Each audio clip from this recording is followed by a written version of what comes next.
Okay, so nandito ngayon yung 9 properties of equality named as reflexive property, symmetric, transitive, distributive, substitution property.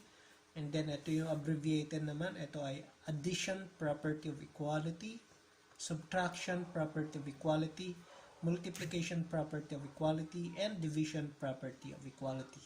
So unahin muna natin yung reflexive property of equality. So sabi, if A, then A equals A. So wala nang ibang value yung A kundi si A lang. O kunyari, kung meron kang X, then X is equal to X. Wala nang ibang value. Na? So yan lang yung explanation ni reflexive property of equality. Okay, punta naman tayo ngayon sa symmetric property of equality. Symmetric property. Okay. Ang symmetric property of equality daw, kung si X equals Y, then, maglagay tayo dito ng if. Then, Y equals X. From the word symmetry. Okay, symmetry. So, you have your X equals Y, then Y equals X. Okay? So, sometimes kasi, meron tayong mga ganito. 4 plus 3 is equal to X. Find the value of X. Okay? So, meron tayong 4 plus 3, that is 7, equals X. So, look at the position of 7 and X. Na? Usually kasi, yung X ang hinahanap natin, kaya siya yung nauuna dito. X equals 7. This is an example of symmetric property of equality. Okay, 7 equals X or X equals 7. Okay, so kung ang K mo ay 4, ibig sabihin 4 is equal to K. So parehas lang yan. Okay, so that is symmetric property of equality. Let's move to yung transitive property of equality. Okay, transitive.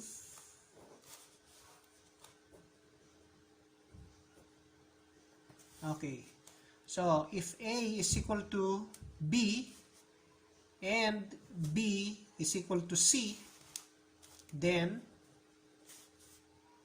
A is equal to C. Okay, prove. Paano yung prove niyan? If if A is equal to 2, says here A equals B, therefore B is equal to 2 din, di ba? A equals B no? So kung ang value ni A mo ay 2, ibig sabihin ang value din ni B mo ay 2. And if B equals C, therefore i-expect mo na ang value ni B ay ni C ay 2. Therefore si A tsaka C ay pareho. A equals C. Okay? Okay. Let's say X is equal to Y, and if X equals Y and Y equals Z, then X is equal to Z. Okay, define natin to. X equals Y. Let's give an example value for X. Kung ang X mo ay 7, ano ang value ng Y mo? Based on this, it means to say that the value of Y is equal to 7 also. And, sabi niya, kapag ang Y equals 7, Z Y equals Z, therefore, anong value ng Z mo? 7 din. Therefore, X equals Z. X, which is 7, Z equals 7. They are the same. Okay, they have the same value. Okay, so punta naman tayo ngayon sa distributive property. Ito na yung pang-apat na property. Distributive property. Okay, distributive property. Ganito yan. If A times X plus Y, then ang ginagawa sa A ay i-distribute sa loob ng parenthesis. So, A times X. AX. So, since plus yan, so plus din yan. A times Y. So, yan yung distributive property natin, no? If A times X plus Y, then AX plus AY. Okay, example. Kunyari, meron kang X is equal to 3 plus Y. Okay? So, we have here X times 3. That is 3X. Plus, kasi plus yun. X times Y, that is XY. Okay? So, yan yung how you manipulate distributive property of equality. Let's check kung pareho sila ng value. If is X times 3 plus Y equal to 3X plus XY? Question mark. No? Is X times 3 plus Y equal to 3X plus XY? So let's give an example value for X which is 1 and Y which is 2. Okay, ito muna. Palitan natin yan. Magsasubstitute tayo. Our X is equal to 1. And our 3, there is 3. No? Reflexive yun. Plus Y na 2. Okay, is equal to 3X plus XY. So, mag-substitute tayo. 3 times X na 1 plus XY. So, 1 times 2. Kasi yung Y natin ay 2. So, nag-substitute tayo. Ginamit natin to. Ito na yung kanyang value. Okay, so let's have this. 1 times yung nasa loob mo na. No? 3 plus 2, that is 5.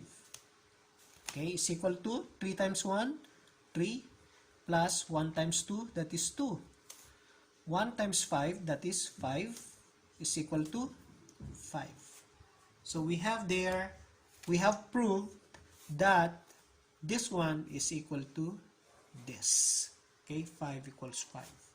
Let's have another example for this property. Okay, so let's say meron kang x 2x times 4 plus 3y. Okay? So, i-apply natin ngayon ang distributive property. So, 2x times 4. Okay? So, 2x times 4.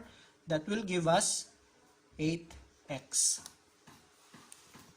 Okay? Next, plus. Kasi plus yun. Kung minus yan, minus din yun, ha? Okay, so 2x times 3y, that would give us 6xy. So 2 times 3, 6, and then yung xy na. Yan. So, eto na yung value ng 2x times 4 plus 3y. Okay, let's have here the value of x. Let's say 1, and then the value of y, sabihin natin 3. Okay, mag-substitute tayo ngayon. So, 2 times x. Actually, itong property na ginagawa natin is substitution. Okay? Substitution property.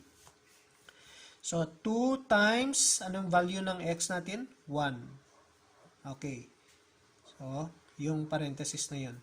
4 plus 3 times y. Anong value ng y? 3. So, times 3 is equal to 8x. 8 times x na 1. 1 plus 6xy. Okay, x natin is 1. And then yung y natin ay 3. Okay, so 2 times 1, yan ay 2. Okay, then copy that. Plus 3 times 3, 9. 8 times 1, 8. 6 times 1 times 3, that is 18. Okay, so ito muna. 2 times 4 plus 9.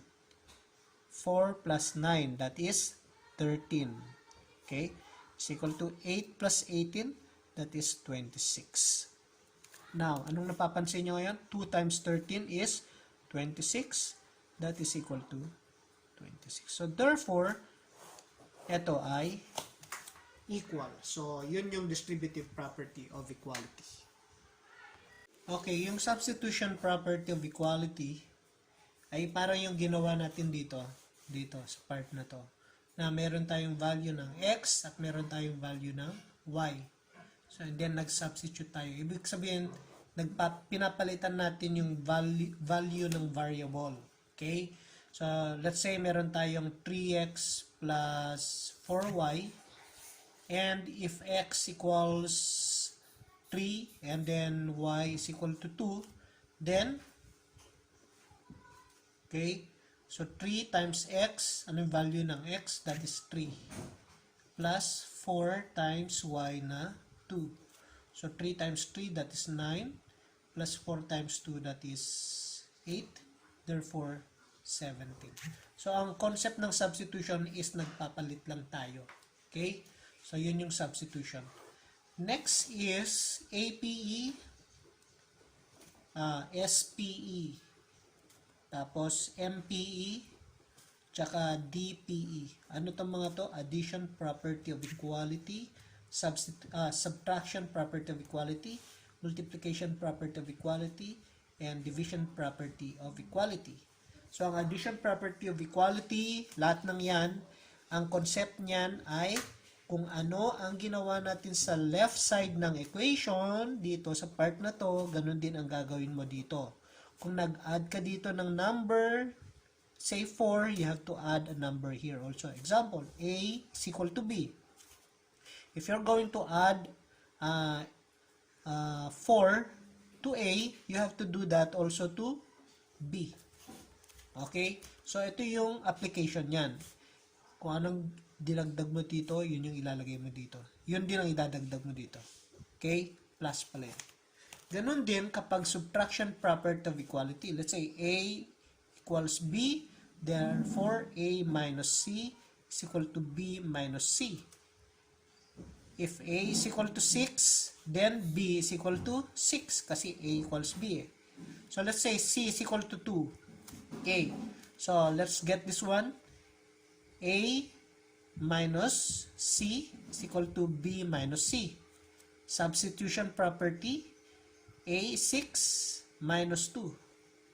B is 6 minus 2. So 4 is equal to 4. Okay? So, yung technique dito sa part na to ay pare-pareho lang sa SPE, APE, multiplication property of equality, and division property of equality. Kung nag-multiply ka ng isang number sa left side ng equation, ganun din ang gagawin mo sa right side ng equation. Kung nag-divide ka ng 4 sa left side ng equation, you have to do that also on the right side of the equation. So, yun yung concept ng APE, SPE, MPE, at DPE. Okay, so let's have your sample problem. No? So, let's have your 6x minus 3y equals 15 and x equals 3. Find y. Okay, so dito i-apply natin lahat yung mga property of equality or properties of equality na diniscuss ko kanina. Okay. So let's have here 6x minus 3y equals 15 and x equals 3. So, let's have 6 times 3 minus 3y is equal to 15. Ano yung ginawa natin dito? What did we do? Anong property of equality ang involved dito sa line na to? We call it substitution. Bakit? Kasi nagpalit tayo ng value ng x dun sa 6x. Okay? Then we go with the simplification. 18 minus 3y equals 15. Now, we're going to transfer something. Pwedeng ito i-transfer natin dito at ito naman lilipat natin doon. Pero ang gagawin natin, since we're looking for y, we are going to let negative 3y stay on the left side. Lalagay natin si 3y dyan. So, ang ililipat natin si 18. Okay, para malipat si 18 dito, okay, so ang gagawin natin ay 18 minus 3y, okay, minus 18. Kasi tatanggalin natin si 18, edi mag-minus tayo ng 18. So, we have here 15 Nag-minus tayo ng 18 dito. So, we're going to subtract 18 on the other side. So, anong property yan? So, we have here the subtraction property of equality. Okay, so tanggalin na natin yung 18 minus 18, nawala na si 18. So, ang naiwan dito ay negative 3y. So, 15 minus 18, sinisimplify na lang natin sa part na to. That is negative 3. Okay. Now, since ang aim natin ay hanapin natin si y, hindi pa natin nahanap yung talagang value ng y kasi merong negative 3 sa tabi niya eh. Storbo tong negative 3 na yan eh. So, anong gagawin natin para matanggal natin si negative 3? Okay? So, ang gagawin natin, i-divide natin ng negative 3 si negative 3y. Okay? Anong ginawa natin? Nag-divide tayo ng negative 3. Ang gagawin din natin ay mag-divide ng negative 3. Anong property yan? Ang tawag dyan ay division property of equality. Okay? Division property of equality. So, negative 3 divided by negative 3, that is 1. Okay? 1. Y. 1 times y, okay, that is y. And negative 3 divided by negative 3, that is positive 1. Okay? So, you have now the value of our y, which is equal to 1. Okay, let's have another example and dadaanan natin yung mga ating properties. Okay. So, you have here 2 times x plus 4y is equal to 7x. Okay. So, dito, pansin nyo, medyo mahaba na, no? Ang unang gagawin ko dito ay magiging ganito. 2x plus 8y equals 7x. Anong property yung ginamit ko dyan? Okay? Bakit siya nagiging 2x plus 8y? Okay. Ang property na ginamit ko dyan ay distributive. Okay? So, ginagamit natin yung mga properties na yan. No? Distributive property. Now, let's say we're going to have your x equals 5. Okay? And then, let's look for the value of y. Okay. So, next is 2 times 5 plus 8y is equal to 7 times 5. Anong property yan? Yung 2x plus 8y equals 7x ay nagiging 2 times 5 plus 8y equals 7 times 5. Yan ay substitution. Okay, so 2 times 5, that is 10. Plus 8y, then 7 times 5, that is 35. Okay, now, andito na si 8y, no? Gusto ko, tatanggalin ko si 10 dito. Okay, so anong gagawin ko? So, 10 plus 8y, para matanggal si 10, positive 10 yan, magmaminus ako ng 10. So, 35 minus 10. Okay? Yan ay subtraction property. Okay? So, 10 minus 10, 0. Tama? Okay. So, ang naiwan na lang ay 8y. So, 35 minus 10, that is 25. Okay. Ngayon, meron pang istorbo na si 8. Okay? So, anong gagawin natin? I-divide natin both sides by 8. Kung anong ginawa mo dito, nag-divide ka dito, mag-divide ka rin dyan.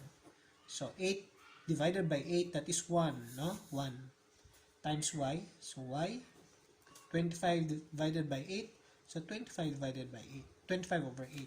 Okay? 1 times y, that is y. 25 over 8.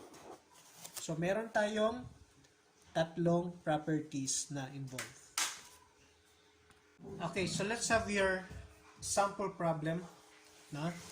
So, let's have your 6x minus 3y equals 15 and x equals 3. Find y. Okay, so dito, i-apply natin lahat yung mga property of equality or properties of equality. na diniscuss ko kanina. Okay. So, let's have here 6x minus 3y equals 15 and x equals 3. So, let's have 6 times 3 minus 3y is equal to 15. Ano yung ginawa natin dito?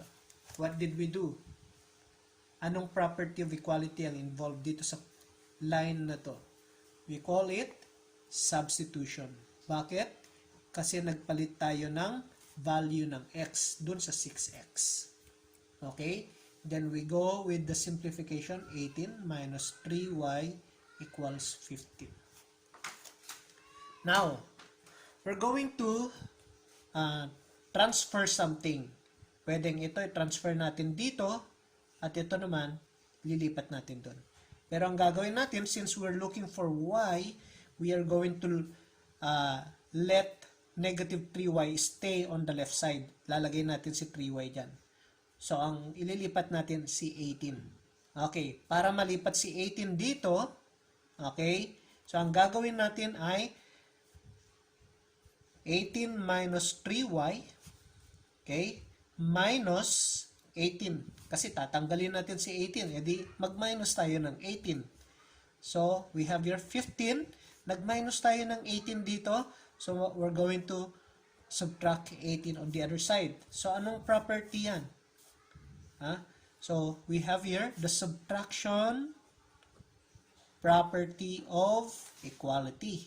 Okay, so, tanggalin na natin yung 18 minus 18, nawala na si 18. So, ang naiwan dito ay negative 3y. So, 15 minus 18, sinisimplify na lang natin sa part na to. That is negative 3. Okay. Now, since ang aim natin ay hanapin natin si y, hindi pa natin nahanap yung talagang value ng y kasi merong negative 3 sa tabi niya eh. Storbo tong negative 3 na yan eh. So, anong gagawin natin para matanggal natin si negative 3? Okay? So, ang gagawin natin, i-divide natin ng negative 3 si negative 3y. Okay? Anong ginawa natin? Nag-divide tayo ng negative 3. Ang gagawin din natin ay mag-divide ng negative 3. Anong property yan? Ang tawag dyan ay division property of equality. Okay? Division property of equality. So, negative 3 divided by negative 3, that is 1. Okay? 1. Y. 1 times y, okay? That is y. And negative 3 divided by negative 3, that is positive 1. Okay? So, you have now the value of our y, which is equal to 1. Okay, let's have another example and dadaanan natin yung mga ating properties. Okay. So, you have here 2 times x plus 4y is equal to 7x. Okay. So, dito, pansin nyo, medyo mahaba na, no? Ang unang gagawin ko dito ay magiging ganito. 2x plus 8y equals 7x. Anong property yung ginamit ko dyan? Okay? Bakit siya nagiging 2x plus 8y?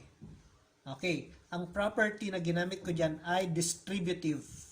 Okay? So, see, ginagamit natin yung mga properties na yun. No? Distributive property. Now, let's say we're going to have your x equals 5. Okay? And then, let's look for the value of y. So, next is 2 times 5 plus 8y is equal to 7 times 5. Anong property yan? Yung 2x plus 8y equals 7x ay nagiging 2 times 5 plus 8y equals 7 times 5. Yan ay substitution. Okay, so 2 times 5, that is 10. Plus 8y, then 7 times 5, that is 35. Okay, now, andito na si 8y, no? Gusto ko, tatanggalin ko si 10 dito. Okay, so anong gagawin ko? So, 10 plus 8y, para matanggal si 10, positive 10 yan, magmaminus ako ng 10. So, 35 minus 10. Okay? Yan ay subtraction property. Okay? So, 10 minus 10, 0. Tama? Okay. So, ang naiwan na lang ay 8y. So, 35 minus 10, that is 25. Okay. Ngayon, meron pang istorbo na si 8. Okay? So, anong gagawin natin? I-divide natin both sides by 8. Kung anong ginawa mo dito, nag-divide ka dito, mag-divide ka rin dyan. So, 8 divided by 8, that is 1, no? 1 times y. So, y. 25 divided by 8. So, 25 divided by 8. 25 over 8. Okay? 1 times y, that is y. 25 over 8. So, meron tayong tatlong properties na involved. Okay, so meron tayong 7 times the quantity of x plus 25 equals 3x minus 10. So, ang hanapin natin dyan is, sabihin natin x. Okay, hindi ako maglalagay ng value ng, wala naman ng ibang variable dyan, kundi x lang. Okay, so ang unang gawin ko dito ay 7 times x, that is 7x plus 7 times 25, that is 175. Okay? And then, 3x minus 10. Anong property ang ginawa ko dyan? So, dito, sa part na to, nagiging 7x plus 175. So, ang tawag dyan ay distributive. Okay, distributive siya. Sunod, i-combine natin yung mga like terms. Okay? So, tatanggalin muna natin si 175 dito. Okay, so 7x plus 175. Anong gagawin natin para matanggal si 175? Ima-minus natin siya ng 175. Equals 3x minus 10. Since nag-minus tayo ng 175 dyan, ganun din ang gagawin natin dito. Okay? So, anong property yan? That is subtraction property. Okay, subtraction property. Okay, then simplify na natin. So, 7x, eto, cancel out na natin yan kasi 175 minus 175 is 0. Okay, so 3x, negative 10 minus 175, that is negative 185. Okay, ngayon, yung 7x, 3x, ililipat natin si 3x dito, kaya tatanggalin natin siya dito sa right side. So, ang gagawin natin, 7x, okay, 3x minus 185. So, anong gagawin natin para matanggal si 3x dito? Ma-minus natin si 3x. Minus 3x. Okay? So, 3x minus 3x now. Subtraction pa rin yan, no? Subtraction. Okay. So, 3x minus 3x tanggal na. So, 7x minus 3x, that is 4x. So, ang naiwan dito ay negative 185. Okay? Now, ang gagawin natin ay tatanggalin natin si 4 kasi hinahanap natin si x lang eh. Tatanggalin natin si 4 dito. So, anong gagawin natin? So, mag-divide tayo ng 4. Okay? I-divide natin ng 4. I-divide din natin to ng 4. And that will give you the division property. Okay? So, 4 divided by 4, that is 1. Okay? Times x. Okay? Negative 185 over 4. So, i-leave na lang natin na ganyan kasi ano siya, hindi siya 5, 4 kasi yan.